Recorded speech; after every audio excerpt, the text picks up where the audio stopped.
আসসালামু আলাইকুম প্রিয় শিক্ষার্থীবৃন্দ।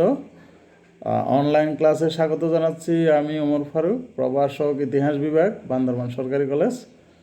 এই পর্যায়ে আমি আলোচনা করব বাংলার ইতিহাস 1204 থেকে 1765 খ্রিস্টাব্দ পর্যন্ত, যেটা স্নাতক পাস দ্বিতীয় বর্ষ এবং স্নাতক সম্মান দ্বিতীয় বর্ষের শিক্ষার্থীদের জন্য।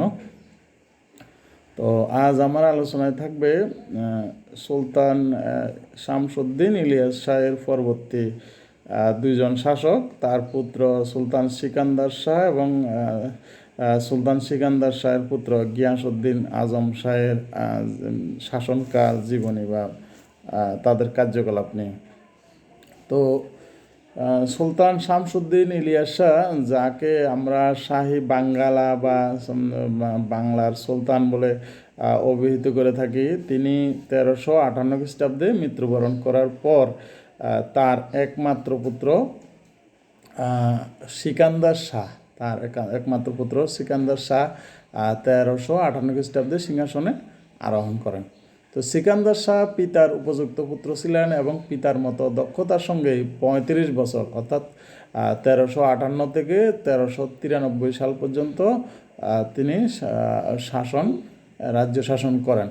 কিন্তু সিকান্দার শাহর ব্যাপারে বিশেষ করে ফিরোজ শাহ তুগলকের আক্রমণের বিবরণ ছাড়া দিল্লির ইতিহাসে ফিরোজ শাহ সম্পর্কে বিশেষ কিছু পাওয়া যায় না। তবে সিকান্দার শাহের আবিষ্কৃত মুদ্রা ও শিলালিপি সূত্রে কিছু তথ্য পাওয়া যায়। যেমন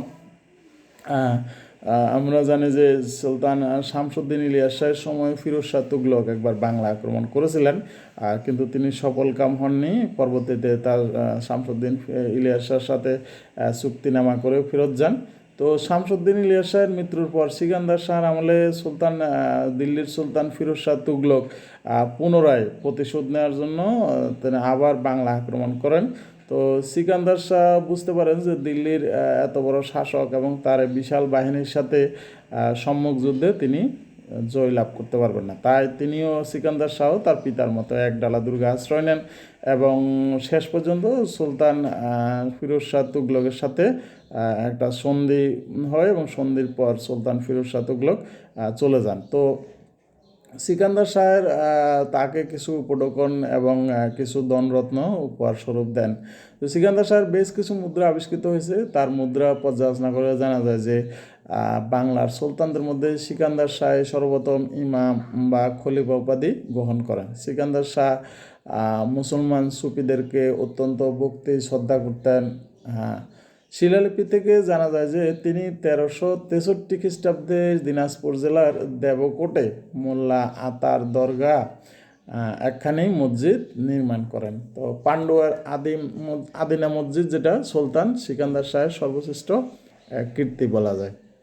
তো সিকান্দার শাহের মৃত্যু সম্পর্কে রিয়াজুস সালাতিনের বর্ণনায় যা পাওয়া যায় যে সিকান্দার শাহের প্রথম স্ত্রীর গর্ভজাত 17 পুত্র সন্তান এবং দ্বিতীয় স্ত্রীর গর্ভজাত মাত্র একটা সন্তান ছিল, যার নাম ছিল গিয়াসউদ্দিন। তো গিয়াসউদ্দিন দ্বিতীয় পত্নীর গর্ভজাত গিয়াসউদ্দিন ছিলেন যে সর্বগুণ সম্পন্ন ছিলেন। তো গিয়াসউদ্দিনের বিমাতা অর্থাৎ প্রথম পত্নীর যে 17 সন্তান, সেই প্রথম পত্নী ঈর্ষাপরবশ হয়ে সিকান্দার শাহকে তার পুত্রের বিরুদ্ধে নালিশ করে তাকে সতর্ক করেন। এরূপ পরিস্থিতিতে গিয়াসউদ্দিন বিমাতার ভয়ে শিকারের ছলে রাজধানী পান্ডুয়া থেকে পালিয়ে সোনারগাঁ অর্থাৎ আরও দক্ষিণে সোনারগাঁ চলে আসেন এবং সেখানে একদল সৈন্য সংগ্রহ করে ফিতার বিরুদ্ধে তিনি যুদ্ধে অগ্রসর হন। তো গোয়ালপাড়া নামক স্থানে পিতার পুত্রের মধ্যে সংগঠিত সেই যুদ্ধে সিকান্দার শাহ পরাজিত হন এবং নিহত হন এবং গিয়াসউদ্দিনের হাতেই সিকান্দার অর্থাৎ তার পুত্রের হাতেই পিতা সিকান্দার শাহের মৃত্যু হয় 1393 সালে। তো 1393 সালে তার সিকান্দার শাহের মৃত্যুর পর তার পুত্র গিয়াসউদ্দিন আজম শাহ উপাধি ধারণ করে বাংলার সিংহাসনে আরোহণ করেন। তো গিয়াসউদ্দিন বাংলার সিংহাসনে আরোহণ করার পর তার যে বোমাত্রেয় ভাই ছিল তাদেরকেও তিনি কঠোর হস্তে দমন করেন।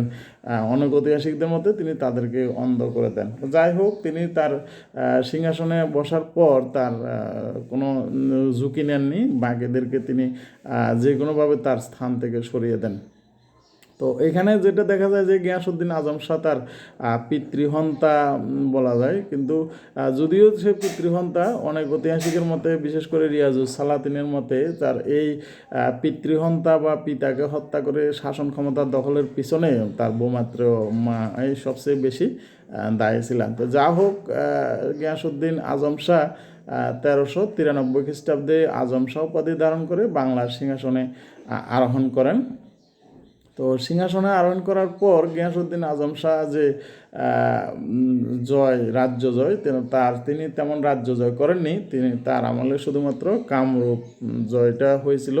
তো কামরূপ এর আগেও গিয়াসউদ্দিন আজম শাহের যে দাদা সুলতান শামসুদ্দিন ইলিয়াস শাহ, তার আমলেও কামরূপ একবার জয় হয়েছিল 1358 খ্রিস্টাব্দে। সেখান থেকে সিকান্দার শাহর আমলে টাকশাল থেকে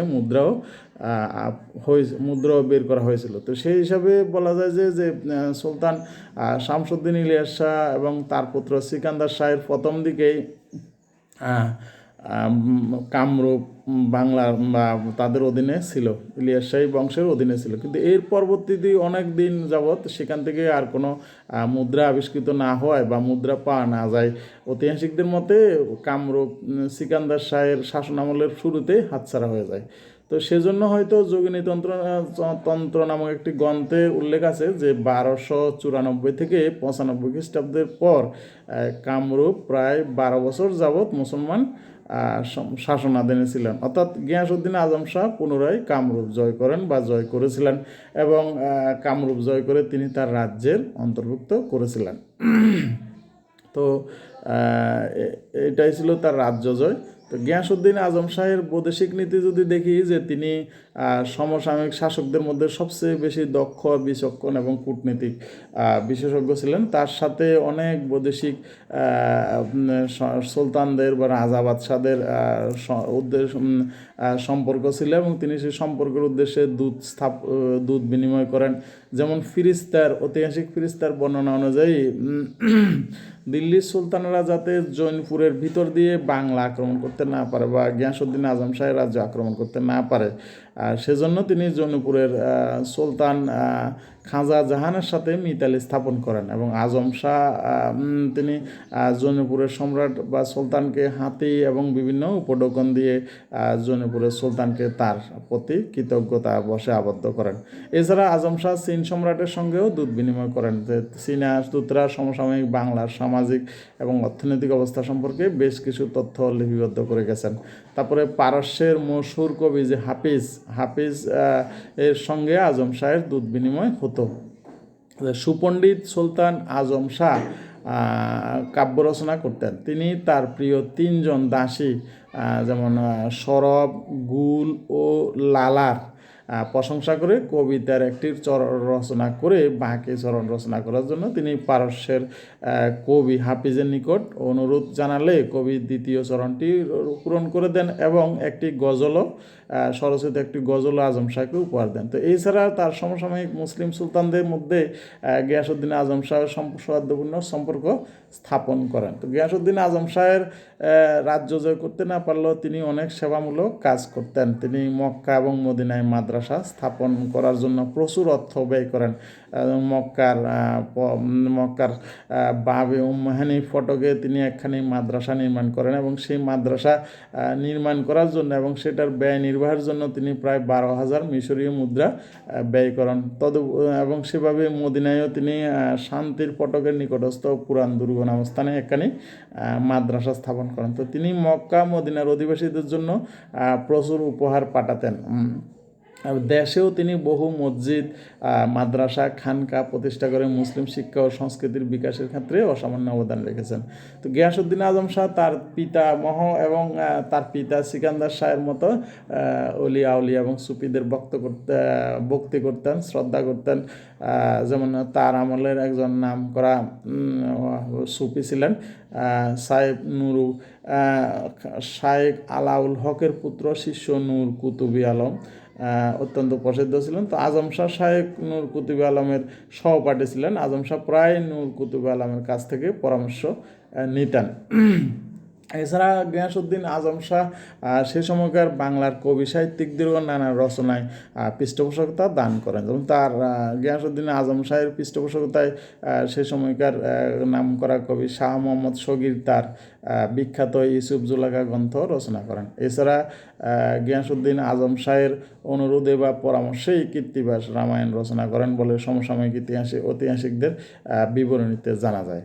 তো এইভাবে গিয়াসউদ্দিন আজম শাহ শুধুমাত্র সুফি দরবেশ বা কবি সাহিত্যিকদের বক্তা শ্রদ্ধা ভক্তি বা পৃষ্ঠপোষকতা করেই ক্ষান্ত হননি, তার আরও কিছু গুণ রয়েছে, যেমন তিনি অনেক ন্যায়পরায়ণ একজন শাসক ছিলেন বলে ঐতিহাসিকরা বিভিন্নভাবে উল্লেখ করেছেন। যেমন এই ধরনের একটি রিয়াজুস সালাউদ্দিনের তার শাসনকালের সময় একটি উল্লেখযোগ্য ঘটনা বর্ণনা রয়েছে। যেমন গিয়াসউদ্দিন আজম শাহ কোনো এক সময় শিকারে গিয়ে শিকার করার সময় এক মহিলার একমাত্র পুত্রকে তীরবিদ্ধ করে হত্যা করেন।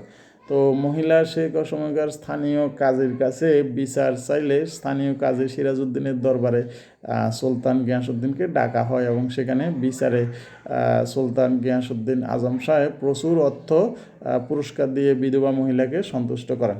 তো সন্তুষ্ট করার পর কাজী খুশি হয়ে গিয়াসউদ্দিন আজম শাহকে তার আসনে বসতে দেন। তখন গিয়াসউদ্দিন আজম শাহ কাজীকে বলেন যে আপনার বিচার যদি ঠিকমতো বা না হতো বা আমার সন্তুষ্টি না হতো, তাহলে আমি এই তলোয়ার দিয়ে আপনার মাথা কেটে ফেলতাম। তদুপরি যে গিয়াসউদ্দিন আজম শাহ বললেন যে আপনার বিচার সুন্দর হয়েছে, ভালো হয়েছে। তো কাজী সিরাজউদ্দিনও তদুপরি তার একটা বেদ বের করে বললেন যে আপনি যদি এখানে সুলতান স্বরূপ আচরণ করে যার বিচার যথাযথভাবে বিচারের কাঠগড়ায় না দাঁড়াতেন, তাহলে আমি বেদ দিয়ে পিটিয়ে আপনার পিঠ ক্ষত বিক্ষত করে দিতাম। যা হোক, সেরকম আর কিছু হয়নি। তো এইভাবে বোঝা যায় যে সে সময় গিয়াসউদ্দিন আজম শাহের শাসনামলে বা তার সময়ে বিচার কার্য স্বাধীনভাবে পরিচালনা করা হতো এবং সম্পূর্ণ ন্যায়পরায়ণ শাসন ছিল। তো গিয়াসউদ্দিন আজম শাহের চরিত্র কৃতিত্ব মূল্যায়ন করতে গেলে দেখা যায় যে অনেক ঐতিহাসিক তাকে পিতৃহন্তারক বলে অভিহিত করেন, যদিও সেখানে তার নিজের চেয়ে তার বোমাত্রেয় ভাই এবং তার বিমাতার বা সৎ মায়ের ভূমিকাটা বা দোষটা বেশি ছিল। তো তিনি বিদ্যোৎসাহী ছিলেন, পরোপকারী শাসক ছিলেন, ইসলাম প্রচারক ছিলেন, ইসলাম ধর্মের ধর্ম সংস্কারক, সুফি দরবেশদের শ্রদ্ধা করতেন, ভক্তি করতেন, খানকা মসজিদ মাদ্রাসা নির্মাণ করে মুসলমানদের জীবন মান উন্নয়ন এবং শক্তিশালী সমাজ প্রতিষ্ঠায় ভূমিকা রাখেন। তারপরে তিনি তার আমলে প্রায় দক্ষিণবঙ্গ বাদে তার সমগ্র উত্তর পূর্ব এবং পশ্চিমবঙ্গ তার অধীনে ছিল। যে এটা বোঝা যায় যে তার মুদ্রাগুলো উত্তরবঙ্গের ফিরোজাবাদ, জান্নাতাবাদ, পূর্ববঙ্গের মুয়াজ্জামাবাদ এবং পশ্চিমবঙ্গের সাতগাঁও টাকশাল থেকে বের করা হয়েছিল। তো এর থেকে বোঝা যায় যে শুধুমাত্র দক্ষিণবঙ্গ বাদে বাকি সমস্ত বঙ্গই তার অধীনে ছিল। অর্থাৎ তিনি তার পিতামহের মতো একজন শক্তিশালী শাসক ছিলেন, যিনি সমগ্র বাংলা এবং তার অধীনে রেখে খুবই সুনামের সহিত শাসন কার্য পরিচালনা করেছেন। শুধু তাই নয়, তার বৈদেশিক যে সম্পর্ক, অর্থাৎ বিদেশের বিভিন্ন কবি সাহিত্যিক বা রাজা বাদশাহ সুলতানদের সাথে যে সম্পর্ক ছিল, সেটা তার পূর্ববর্তী দুই শাসকদেরকেও ছাড়িয়ে গিয়েছিল, বিশেষ করে সিকান্দার শাহ এবং সুলতান শামসুদ্দিন ইলিয়াস শাহের। তো এই হিসাবে বলা যায় যে সুলতান গিয়াসউদ্দিন আজম শাহ একজন স্বনামধন্য শাসক ছিলেন, সুবিচারক ছিলেন, বিদ্যোৎসাহী ছিলেন, জ্ঞানের পৃষ্ঠপোষক ছিলেন, কবি সাহিত্যিকদের পৃষ্ঠপোষক ছিলেন। কাজীর বিচার থেকে আমরা জানি যে তিনি একজন ন্যায়পরায়ণ শাসকও ছিলেন। তো এই থেকে তার সম্পর্কে সুকুমার মুখোপাধ্যায় ঠিকই বলেছেন যে বাংলার সমস্ত স্বাধীন সুলতানদের মধ্যে তার মতো আকর্ষণীয় চরিত্র বোধ হয় আর কারণে লোকরঞ্জক অস্তিত্বের দিক দিয়ে, ব্যক্তিত্বের দিক দিয়ে তার তুলনা হয় না। তার চরিত্রে নানা রকম বৈশিষ্ট্যের সমাবেশ ছিল। এবং সুলতানের যে সমস্ত কার্যকলাপের বিবরণ পাওয়া যায় প্রায় প্রত্যেকটির মধ্যে একটি উন্নত বৈচিত্র্যপ্রিয় রুচিমান বিদগ্ধ মনের পরিচয় মেলে। তো জীবনের কোনো কোনো ঘটনা এতই বিচিত্র ছিল যে সেগুলো থেকে তাকে রূপকথার নায়ক বা রাজপুত্রের সমপর্যায়ভুক্ত বলেই মনে করা হয়। তো রিয়াজুস সালাতিনের বর্ণনা অনুসারে আজম শাহ কান্স নামক একজন হিন্দু জমিদারের চক্রান্তে বা ষড়যন্ত্রে 1410 খ্রিস্টাব্দে নিহত হন। তো এইভাবে সুলতান গিয়াসউদ্দিন আজম শাহের শাসনকাল অর্থাৎ 1393 থেকে 1410 পর্যন্ত সমাপ্তি ঘটে। তো এরপরে সুলতান ইলিয়াস শাহী অর্থাৎ ইলিয়াস শাহী বংশের যে আরও কয়েকজন শাসক ছিলেন, সাইফুদ্দিন হামজা শাহ, তারপরে সোহাবুদ্দিন বায়েজিদ শাহ এবং আলাউদ্দিন ফিরোজ শাহ, এরা খুব বেশি দিন শাসন করতে পারেননি, দুর্বল শাসক ছিলেন এবং সে সময় রাজা গণেশ নামে একজন হিন্দু ব্যক্তির আবির্ভাব এবং তার চক্রান্তের ফলে এই ইলিয়াস শাহী বংশের পরবর্তী শাসকগণ খুবই সংক্ষিপ্ত অর্থাৎ 2 বছর করে শাসন করেছিলেন, কেউ কেউ আরও কম শাসন করতে সক্ষম হন। তো এইভাবে বাংলার ইতিহাসে ইলিয়াস শাহী বংশের অবসান ঘটে এবং এর পরবর্তীতে রাজা গণেশ নামে একজন হিন্দু শাসকের আবির্ভাব ঘটে। তো সেটা আরেকদিন আলোচনা করব। আজকে এই পর্যন্ত। আশা করি তোমরা সবাই বুঝতে পারবে সুলতান ইলিয়াস শাহী বংশের শাসন এবং ইলিয়াস শাহী বংশের শাসকদের পরিচয়। শাসন ইতিপূর্বে আমি শাহী বাঙ্গালা বা সুলতান শামসুদ্দিন ইলিয়াস শাহীর জীবনী নিয়ে আলোচনা করেছি, তারপর গিয়াসউদ্দিন আজম শাহ। তো আজ এ পর্যন্ত। এই পরবর্তী ক্লাসে আর একটা নতুন বিষয় নিয়ে আলোচনা আসবো। সে পর্যন্ত তোমরা সবাই ভালো থাকবে, সুস্থ থাকবে। সবাইকে ধন্যবাদ। আল্লাহ হাফেজ।